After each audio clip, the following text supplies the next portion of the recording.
No capítulo 7, meus irmãos, a partir do verso 25 até o 36, tá? Pela manhã, antes eu estava pregando em Tiago, nós terminamos basicamente Tiago, preguei umas 2 mensagens agora em Salmos, e no fim de ano também, algumas mensagens mais diferentes, por ser fim de ano, mas terminado o livro de Tiago, basicamente eu desejava voltar para o Evangelho de João. Pela manhã eu preguei o texto posterior, tá? Eles não, justamente a Bíblia é uma conexão, mas eu fiz essa inversão sem prejudicar, né, quem esteve de manhã, porque eles se conectam, mas não vai fazer diferenciação, as pessoas vão perceber, eles são independentes no seu sentido, na sua explicação. E pela manhã eu entendi que era um texto um pouquinho talvez mais longo, eu teria um tempo melhor para a exposição do que à noite, por isso fiz a inversão, tá bom?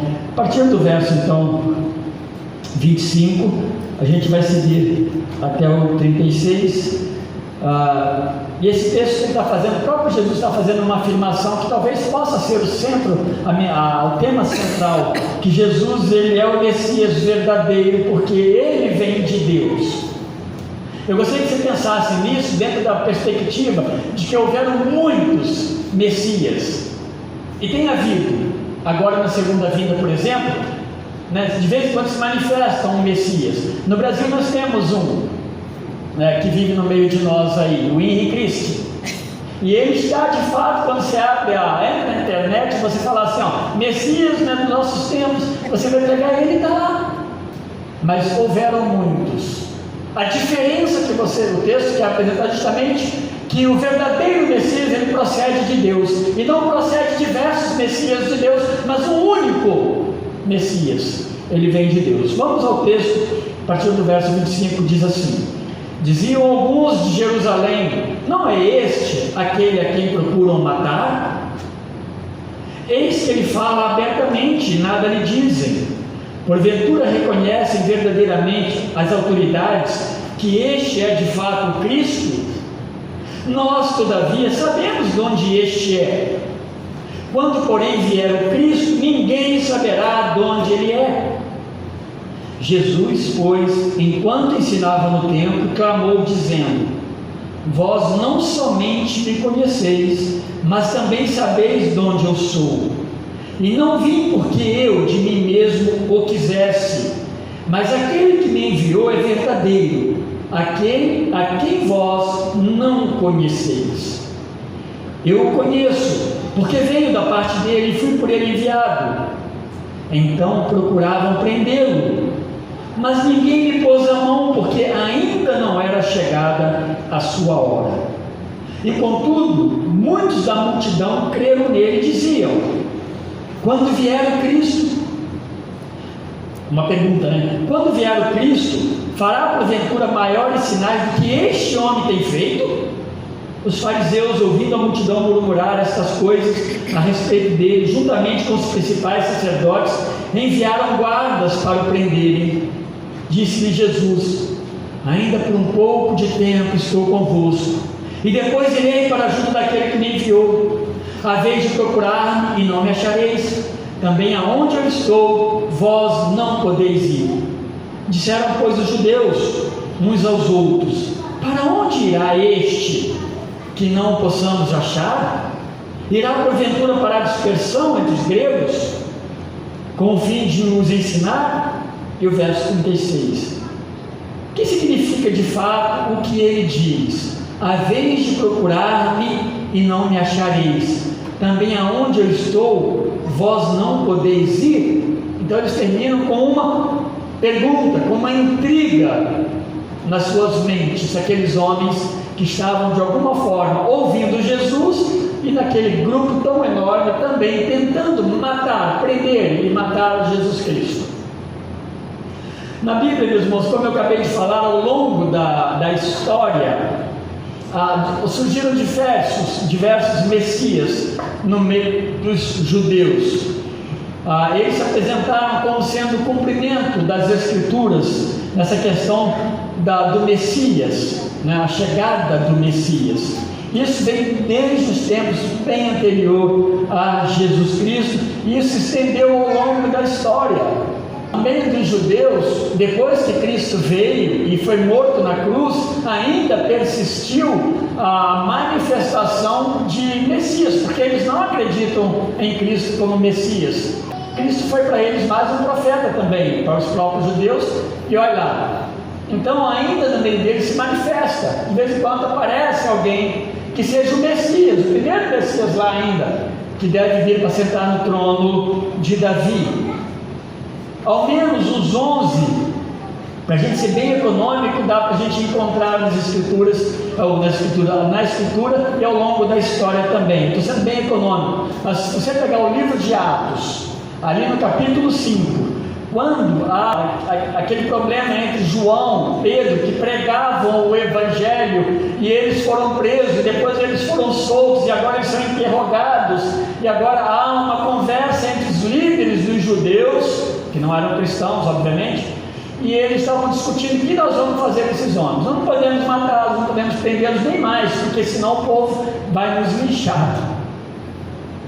Gamaliel, ele vai dizer: olha, deixa isso, gente, sossega, palavra sábia, sossega, porque antes apareceram diversos líderes que tentou liderar o povo como profeta, como Messias, e olha o que deu.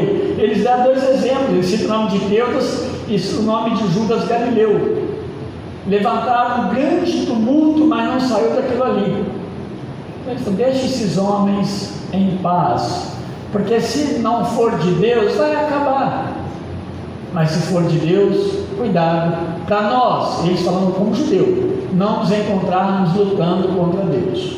Interessante essa palavra de Gamaliel, porque de fato a obra, a mensagem cristã a partir de Cristo, ela prevaleceu e ela permaneceu. Nós estamos no ano 2000 e o Evangelho é pregado, vidas são transformadas, e mais próximos da volta de Cristo, então nós estamos.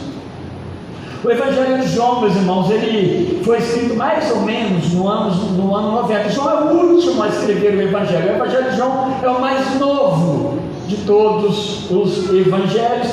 Ele escreve não mais lá da Judéia, não está na Judéia, em Jerusalém, mas ele está em Éfeso. João já passou por diversas experiências na sua vida. A igreja já estava com a cara de igreja, né? Já participavam, celebravam a ceia, batizavam, já havia toda aquela institucionalização da igreja, no bom sentido. Ela estava organizada, mas na igreja também estavam entrando heresias por todos os lados. João está vivendo esse tempo, principalmente a filosofia grega adentrando ao cristianismo, muitas pessoas se convertendo, muitos gentios, e com eles filosofias. O gnosticismo foi muito forte. João, quando escreve o Evangelho desde lá do começo, ele está focando, já tem em mente também, até antes, né? Algumas coisas antes dos anos 90, a gente vai perceber que João está observando tudo isso que está acontecendo no mundo ao seu redor. Quando ele diz que ele vai fazer essa comparação de Cristo como vindo do céu, de Cristo como sendo eterno, de Cristo como encarnado, ele está combatendo essas heresias que estavam dentro da igreja. Mas eles também, João vai escrever, naquela época já estava se estabelecendo até os credos, as crenças bem fundamentais do cristianismo. Ele vai dar o propósito do evangelho dele, com o nome dele, que é o Evangelho de João. Ele diz lá no capítulo 20 e verso 31 assim: estes milagres ou sinais, porém, foram registrados. Ele registra diversos milagres de Jesus, bem específicos. Muitos deles nem estão nos outros evangelhos, mas ele diz que esses sinais, que esses milagres, João os registrou para que creiais que Jesus é o Cristo, ou seja, Jesus é o Messias, o Filho de Deus, e para que crendo tendes vida em seu nome. Olha, meus irmãos, não tem um propósito tão melhor como esse. Olhar os milagres que acontecem no livro de João, nas mensagens, das palavras de Jesus, e poder olhar para Cristo como aquele que é o Messias de Deus, o enviado para salvar-nos dos nossos pecados. E aí no capítulo 7, então, ele está se encontrando aqui em Jerusalém. Já aconteceu muitas coisas, muitos milagres aconteceram já. A multiplicação dos pães, a cura daquele homem no tanque de Betesda, a transformação da água em vinho naquele casamento lá no capítulo 2. Muitas coisas aconteceram, perseguições e mais perseguições. Agora ele foi para Jerusalém, está acontecendo a festa dos tabernáculos. Ela é comemorada no final da grande colheita em Israel. Haviam pelo menos 2 colheitas por ano, e essa era a grande colheita, provavelmente no mês de setembro ou outubro, que era celebrada essa festa, que é o mês 7 dos judeus, que Deus ordenou lá em Levítico que celebrasse a festa dos tabernáculos. Então, não era por causa da colheita, mas era após a colheita, eles celebravam essa festa. O tabernáculo, a ideia é de tendas. Eles armavam tendas simples, tendas de ramos, de folhas de palmeira. Eles montavam as tendas ali em Jerusalém. Eles se reuniam, o povo todo ia para lá, e eles celebravam o que Deus fez por eles lá no deserto, quando os tirou do Egito, os conduziu, os colocou em tendas provisórias e cuidou deles. A tenda, ela tinha um aspecto de fragilidade, ela não era uma construção com alvenaria, portanto também tinha o sentido de que havia um Deus que cuidava deles e os protegia ali no deserto. E nessa festa também havia a questão da água, do regar a água todos os dias com sacrifícios lá no templo, no pátio do templo, e também os sacerdotes molhavam águas ao redor do altar, e significando que Deus deu água para eles lá no deserto, e que Deus deu água para eles ao longo do tempo. Deus deu água para eles plantarem, Deus deu água para saciar a sua sede. No texto posterior que eu preguei pela manhã, ele vai usar por causa disso a expressão: venham a mim. E ele vai dizer que ele é a fonte de água que dá vida. Isso é maravilhoso, meus irmãos. Tudo isso acontecia nessa festa, naqueles 7 e 8 dias. O 8º dia era o encerramento. Tinha judeu de todo mundo, e o clima estava extremamente aquecido naquela festa, de uma maneira muito especial, por causa da presença de Jesus Cristo. Ele já estava muito conhecido pelos milagres. Havia um comentário, havia multidão que seguia, as pessoas queriam saber onde ele está, para nós estarmos também com ele. Ele havia curado um paralítico. Lá no capítulo 5, meus irmãos, houve um confronto muito grande entre Cristo e aqueles líderes judeus, porque Cristo cura aquele homem, e eles vão então falar assim, lá diz que eles desejavam matá-lo. A partir daquele capítulo 5 é que vai surgir no Evangelho de João o primeiro momento deles desejarem matar Jesus Cristo, lá no verso 24 do capítulo 5. Mas sabe por quê? Porque Jesus, naquele dia lá, ele cura num sábado um homem paralítico no tanque, na beirada do tanque de Betesda. E não poderia ter curado no sábado, porque sábado era o descanso. E olha quando essas coisas são pervertidas. Então fica uma religiosidade cerimonial no lugar de uma realidade, uma verdade bíblica, o que Deus de fato espera nos seus ensinos. E Jesus os confronta. Então uma circuncisão pode ser feita no sábado, tem prioridade, mas a cura de uma pessoa não.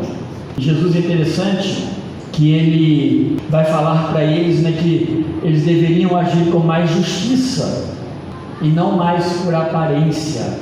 Aparência, meus irmãos, é religiosidade, é falsidade, engana a gente. Viver o cristianismo aparente é enganoso.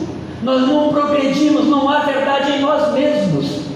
Mas quando nós entendemos e vivemos o que Deus deseja como cristianismo, nós vivemos melhor e em paz. Do verso 25 em diante, Jesus está reivindicando então a sua missão como vinda de Deus. Eu sou o Messias, vindo de Deus, e Ele que está fazendo essa afirmação. O povo, meus irmãos, estava muito atento ao que estava acontecendo naquela festa. Jerusalém enchia, lotava a cidade. Vinham judeus do mundo todo que estavam já espalhados.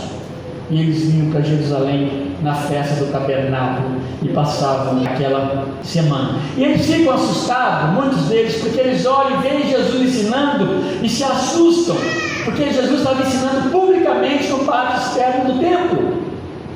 Jesus sentava e falava, isso era permitido de fazer, ensinar. E ele ensinava publicamente. Por quê? Porque eles havia um desejo de matar Jesus. Como ele fala publicamente, aí ninguém pega ele.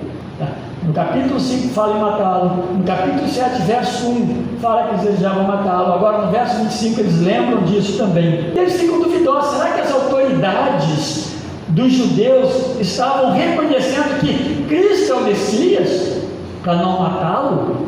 Isso foi irônico. Na verdade, eles desejavam prendê-lo. É importante, meus irmãos, que por diversas vezes João vai lembrar aqui nesse texto que Jesus não foi pego, não foi preso e nem foi morto, porque não era o tempo de Deus. Isso é maravilhoso. Até essas coisas que talvez aos nossos pensamentos e nossos olhares furtivos passa. Não, o tempo de Deus é importante em todas as etapas da vida de Cristo e das nossas também. Então por isso eles não prendiam. O verso 27 ele aponta para crenças e ditos populares. Dá uma olhada no verso 27 para você não ficar muito por fora. Todavia, bem sabemos de onde este é, mas quando vier o Cristo, ninguém saberá de onde ele é. A sua cabeça pode entrar assim, fica meio estranho, porque como não sabemos, porque a própria Bíblia fala de onde ele virá, onde ele vai nascer. Mas havia alguns ditados populares e algumas crenças que mais alimentavam aqueles homens, aquelas pessoas, do que as Escrituras. E isso é muito perigoso. E não é muito difícil crenças e crendices encher. E quando eu falei de heresia no tempo de João, quando ele escreve o Evangelho, é isso mesmo. As heresias, elas entram na vida de uma igreja com aparência de coisa boa. Ela tenta ocupar espaços e brechas que nós vamos deixando no nosso ensino, e elas vão tomando os lugares, e elas são mais aceitáveis, porque nós somos pecadores. Tendenciosamente nós buscamos coisas que afagam mais o nosso coração, ou seja, pelo menos é palpável e é perceptível. As coisas de Deus são sobrenaturais. Precisamos olhar para Deus dessa forma. Uma dessas crenças era que o Messias ficaria escondido até o tempo certo da sua manifestação. Então eles criam que o Messias estaria no meio deles, mas escondido, e em determinado tempo ele se manifestaria. Alguns diziam que, alguns livros apócrifos, históricos mais apócrifos, eles afirmavam que o Messias ele surgiria e imediatamente também surgiria Elias, o profeta, e viria e ungiria. E essa é uma das funções proféticas, né? Ungiria o Messias que sentaria no trono de Davi ali em Israel. Quando eles olham para Jesus, isso era muito forte. Eles olham para Jesus, não tem nada a ver. Aparentemente não, né? Eles criam também, meus irmãos, que o Messias faria grandes milagres. Está certo que Moisés vai falar alguma coisa sobre isso, mas era uma ênfase que eles colocavam para que o Messias pudesse ser visto. Nesse aspecto, Cristo está bem na fita, né? Porque ele fez muitos milagres, e grandes milagres. Agora eu quero chamar a sua atenção para esse negócio de crença. O Brasil é um país cheio de crendices. O meio cristão ele é robusto nessa questão de crendices. Elas entram no meio, principalmente, meus irmãos, no meio do Evangelho, porque fora do Evangelho não tem muito o que falar, o que confrontar, mas no Evangelho sim, porque se você olhar a crendice e olhar para a tradição é diferente. A tradição ela deve ser preservada, a tradição ela busca preservar as verdades. A tradição dentro da história, ela busca preservar o que aconteceu, os fatos, através de pessoas, de escritos. Por isso que a tradição não deve ser jogada fora. A história não pode ser queimada e esquecida, como muitas vezes é pregado isso nos nossos meios. Não. ela deve ser preservada. Mas as crenças modificam. E as crenças, elas se adequam culturalmente. Nas crenças, as culturas prevalecem. E nem tudo da cultura é bom. Vocês entendem o que eu estou falando? Nem tudo é bom. Pega a questão dos indígenas. Há cristãos que ainda protegem que uma mulher indígena gerar um bebê, e pelos métodos e jeitos deles lá, essa criança eles não gostaram, desaprovaram por algumas coisas lá, eles enterram essa criança viva. É cultura? Não! Os índios foram criados à imagem e semelhança de Deus, e nós cristãos precisamos nos posicionar biblicamente. Então é nesse aspecto que eu estou falando que as coisas podem ser adequadas quando há crenças e crendices. Crenças, elas são afetadas pelo imaginário do homem, como aqui em que o Messias ficaria recluso até o tempo de se revelar. Não há nas Escrituras nada sobre isso lá para trás. Então eram algumas coisas que eles desenvolveram no meio deles. A Bíblia está repleta de anúncios do nascimento de Jesus Cristo. Então não, isso é uma verdade. A Bíblia fala que ele nasceria de uma virgem, e ele nasceu de uma virgem. A Bíblia fala que ele seria da descendência de Davi. E o Cristo que vem do céu, nascendo de José e Maria, nesse aspecto de Maria, porque ele pelo poder do Espírito Santo, mas José passa a ser seu pai por uma adoção, humanamente falando. E agora eles são da descendência de Davi. Nasce em Belém. E Cristo nasce em Belém. Então todas as coisas apontam para a verdade de que esse é o Cristo. E eles sabiam disso. Amós, Isaías, Miqueias, tantos outros profetas falam da vinda do Senhor Jesus. Eles tinham conhecimento, esses homens aqui tinham conhecimento disso. Mas nós dissemos até pela manhã, eles não se importaram em juntar isso. Eles apenas olhavam para Jesus, como no verso 27. Esse homem, nós sabemos de onde ele vem. Sabe de onde ele vem? Ele vem da Galileia. Na Galileia não tem profeta. Na Galileia não vem Messias nenhum. Porque eles olhavam para o homem, Jesus, que morava em Cafarnaum. Eles jamais consultaram as Escrituras, ou se consultaram, não se importaram de olhar para o Jesus que nasce em Belém.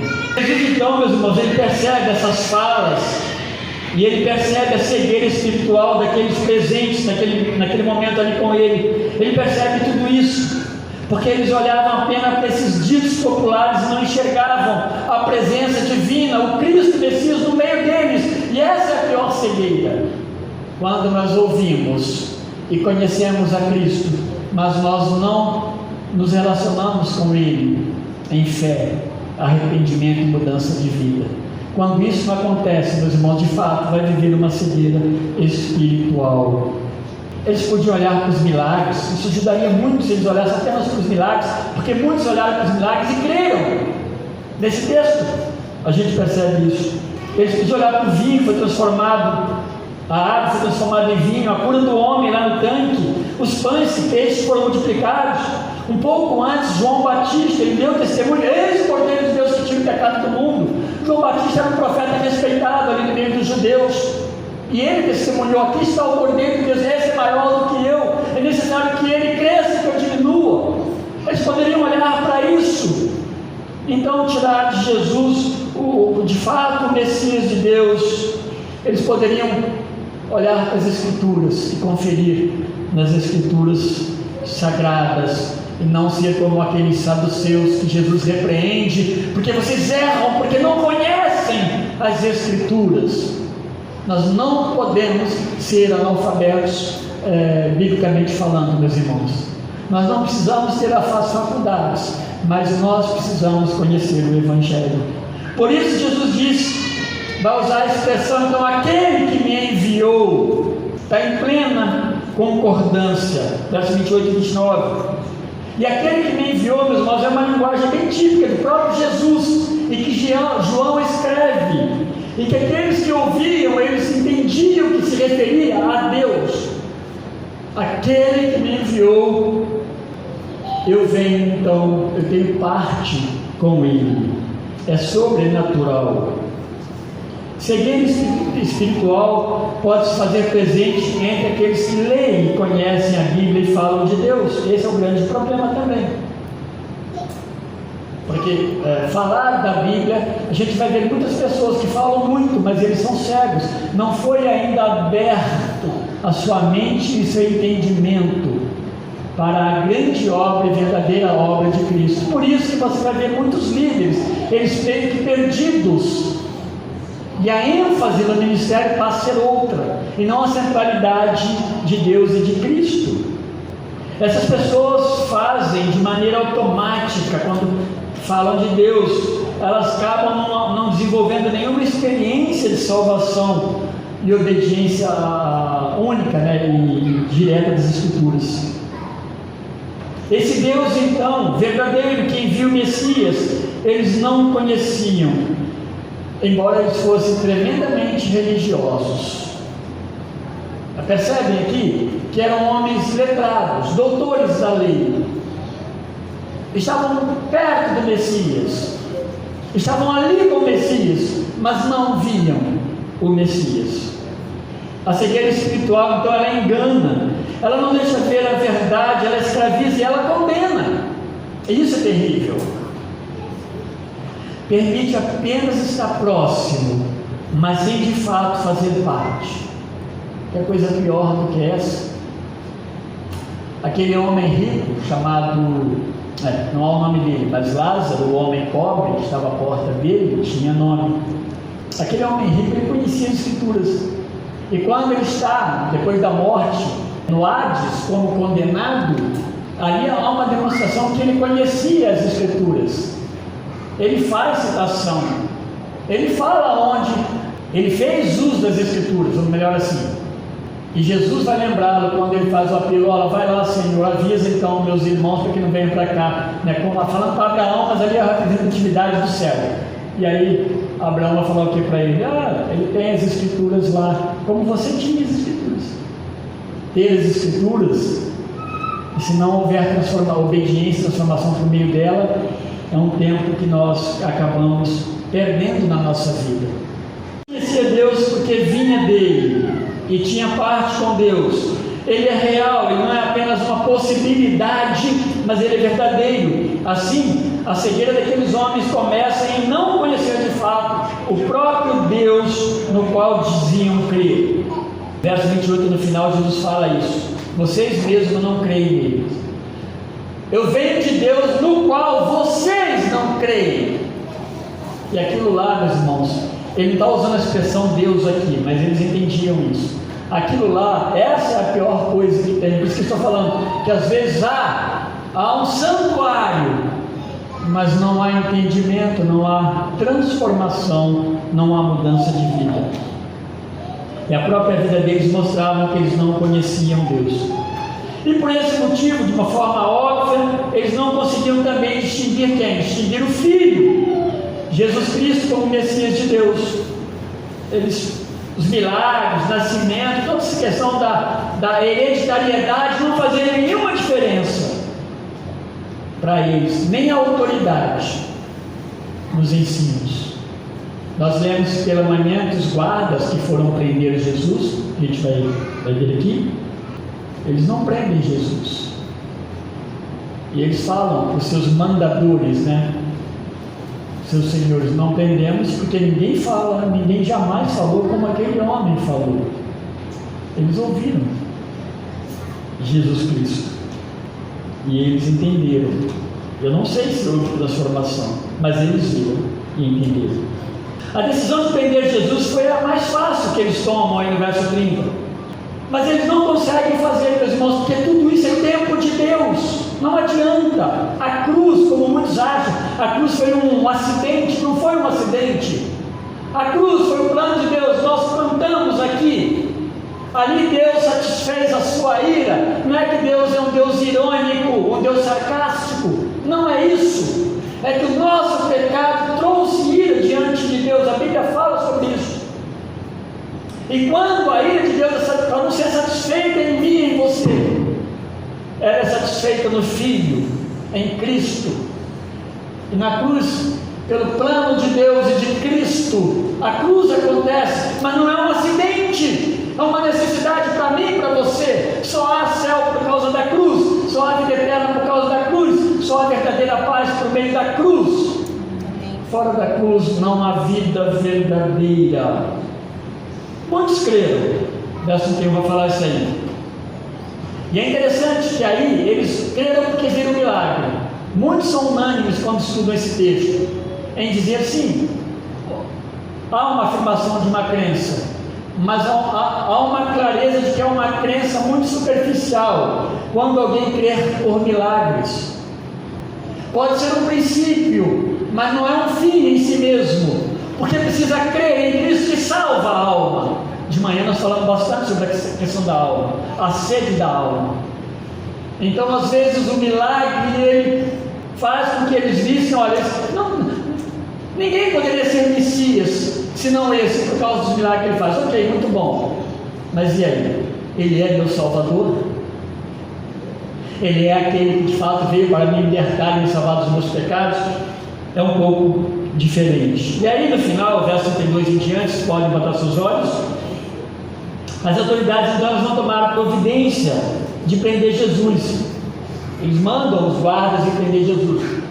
São guardas do templo e provavelmente levitas. Não eram guardas maus, truculentos, que cumprem uma ordem, seja que for, traz na chibatada, né? E corta as orelhas e o pescoço fora e traz, mas traz, até aqui, ó. Não. Eles vão atrás de Jesus e por ordem das autoridades. E acontece um diálogo aqui, um diálogo interessante, que eles não conseguem compreender o que Jesus estava falando. Porque Jesus fala para onde ele vai, eles não conseguiam perceber.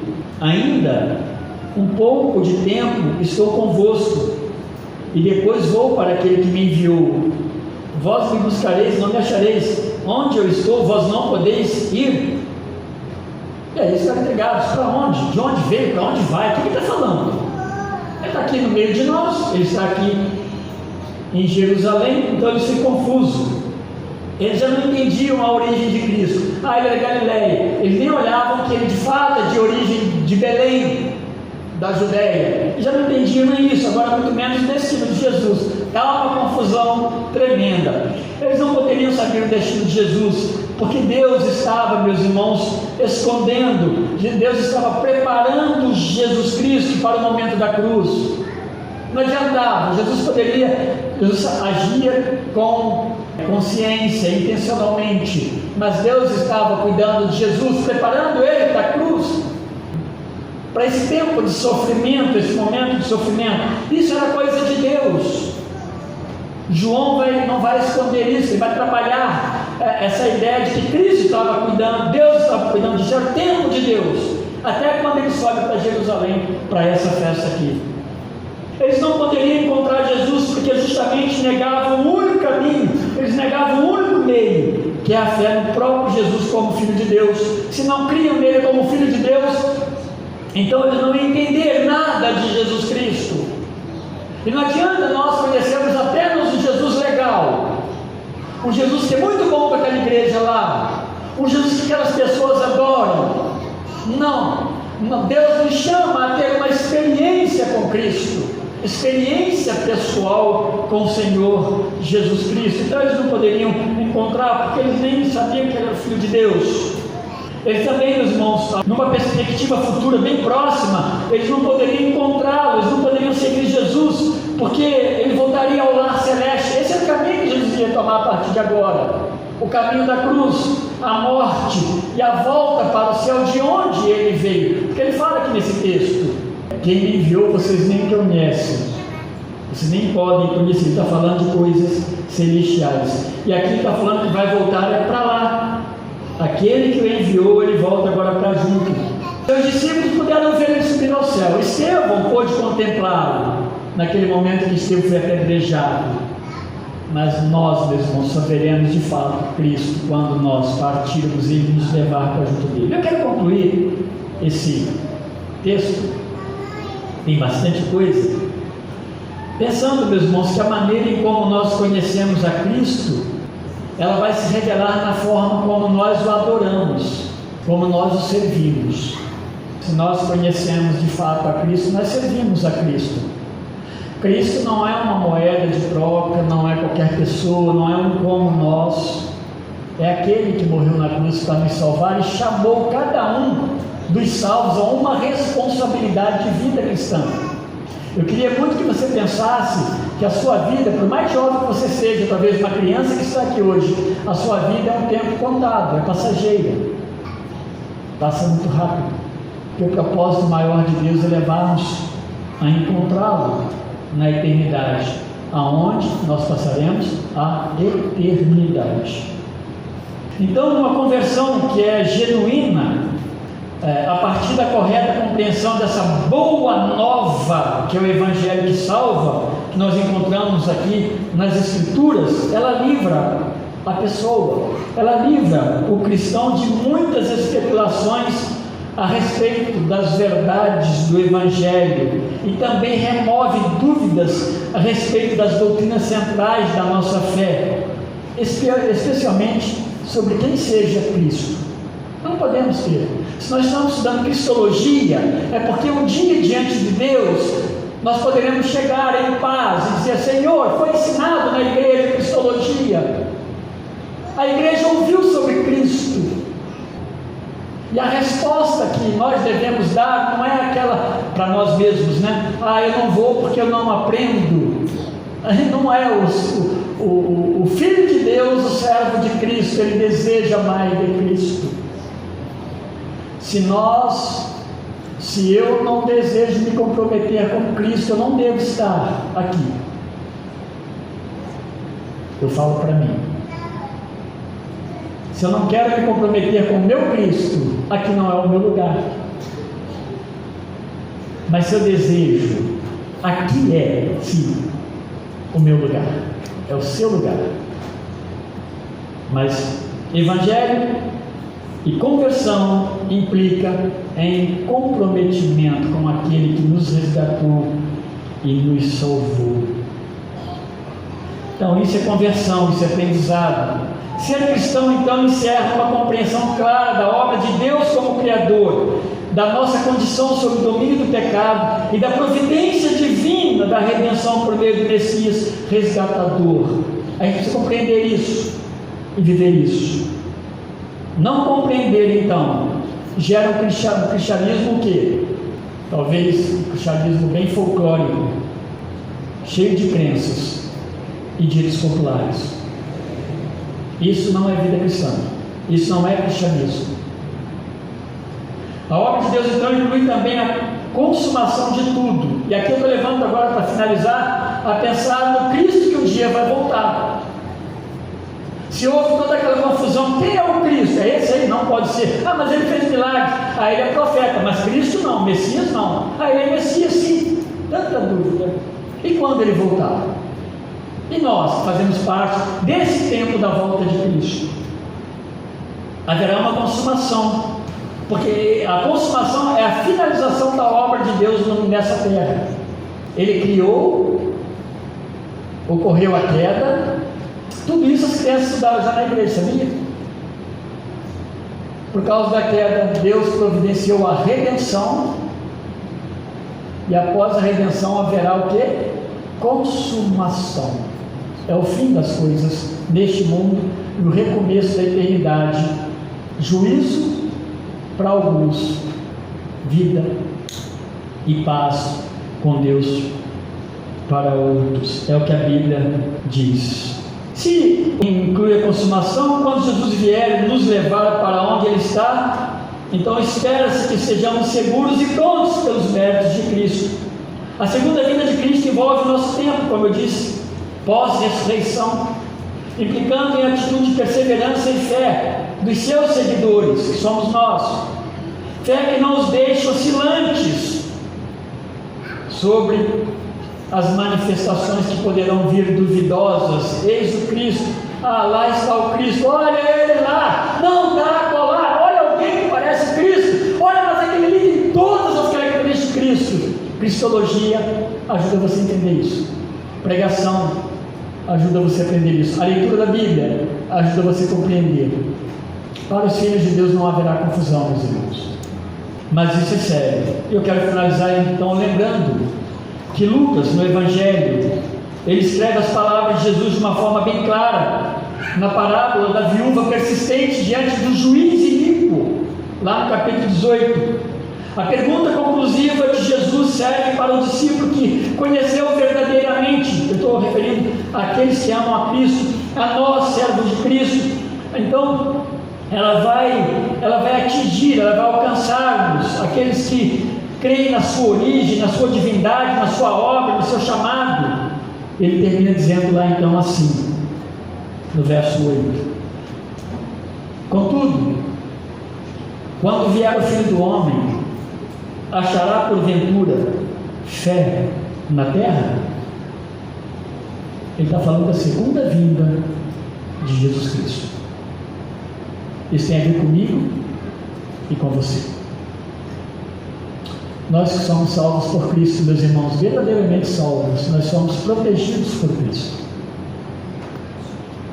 A Bíblia diz que os filhos de Deus não passarão pelo juízo da condenação. Sobre aqueles que não creram em Cristo e não o confessaram, a ira de Deus que caiu sobre Cristo permanece. E permanece de forma a trazer o juízo eterno. Muitas vezes nós não gostamos de que fale isso na igreja, né? Porque é pesado, mas esse é o confronto das Escrituras com as nossas vidas. Ou nós somos cristãos, e graças a Deus, se você é, e se você já se arrependeu dos seus pecados e creu em Jesus. Mas tem que haver arrependimento. Eu quero terminar lembrando Jonathan Edwards, é um dos maiores pregadores de toda a história, um americano lá dos séculos passados. Ele vai pregar uma mensagem num dia lá tão de pregação normal,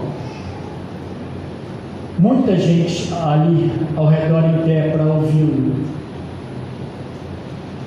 e ele vai falar desse perigo do homem nas mãos de um Deus irado.